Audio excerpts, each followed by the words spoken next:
So this fund specifically is not necessarily a revenue generating fund in the sense that it's trying to make a profit. It's trying to make sure that it has sufficient resources to continue providing resources to those communities upstream so that they won't deforest, recognizing there's an opportunity cost to preserve the forest. So it's not necessarily a profit model. It's really about sustainable financing. And the funding that's going into that is coming from the Chinese government.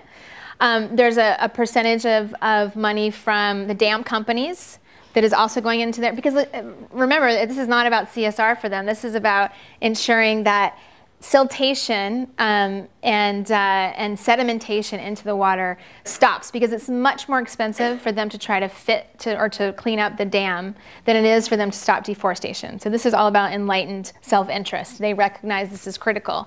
So they're putting money into that fund.